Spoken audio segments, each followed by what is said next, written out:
Notons ici que cette question fait partie des questions qui ont posé problème de par la contradiction des récits rapportés à ce sujet. La femme enceinte et celle qui allait ont auprès des gens de science trois cas. Le premier cas, la femme enceinte ou celle qui allait, qui a peur pour elle-même et non pour le bébé, ainsi la cause de sa rupture du jeûne est sa peur vis-à-vis de sa propre personne. Alors, dans ce cas, elle rompra son jeûne et lui incombera le rattrapage du jeûne, sans aucune divergence entre les gens de science. Tant qu'elle a eu peur pour elle-même, alors elle a certes le droit de rompre son jeûne et elle devra effectuer le rattrapage de ce jour.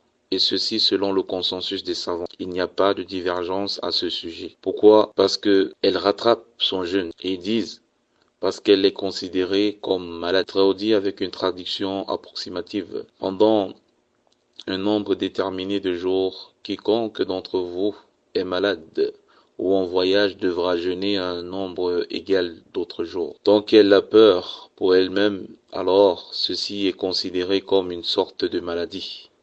Elle rattrapera seulement les jours manqués selon le consensus. Dans le deuxième cas, c'est lorsque celle qui est enceinte ou celle qui allait a peur pour elle-même ainsi que pour son enfant. Alors, dans ce cas-là, elle a la permission de rompre son jeûne selon le consensus des savants et elle devra seulement effectuer le rattrapage et elle n'aura aucune compensation financière à donner. Et ceci, c'est ce que les jurisconsultes ont stipulé dans leurs livres, parce qu'à la base, c'est sa peur pour elle-même et sa peur pour son enfant suit cela. Nous regardons le fait qu'elle ait peur pour elle-même. Elle est donc semblable au premier cas. Dans le troisième cas, ceci est l'objet de complications et de controverses auprès des gens de science. Lorsque la femme qui allait ou celle qui est enceinte a peur pour son enfant uniquement, ceci dit, ou elle dit, Alhamdulillah, je vais bien, je n'ai aucun problème, mais j'ai juste peur pour l'enfant. Lorsque je jeûne, le lait diminue.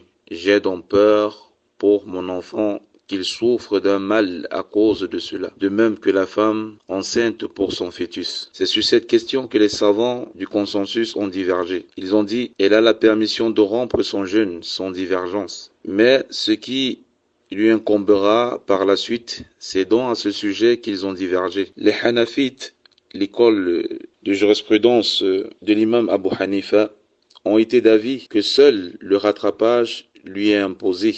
Ils disent, parce que telle est la base. À la base, c'est quoi? C'est la maladie. La base, ce qui incombe à celui qui a rompu son jeûne, est quoi? Le rattrapage. Il n'y a aucune preuve à ce qui est ajouté en plus de cela. Les Malikites, l'école de jurisprudence de l'imam Malik, ont été d'avis que la femme enceinte rattrape seulement. Et quant à celle qui allait, alors elle rattrape le jeûne et elle nourrit les pauvres en compensation. Les Shafi'ites et les Hanbalites, c'est-à-dire l'école de jurisprudence de l'imam Shafi et l'imam Ahmed bin Hanbal, ont été d'avis qu'elle rattrape le jeûne et nourrit les pauvres en compensation. Qu'il s'agisse de la femme enceinte ou de celle qui allait. Lorsque la peur de la maman est vis-à-vis de l'enfant seulement, elle rattrapera ce qu'elle a rompu et nourrira pour chaque jour manqué un pauvre.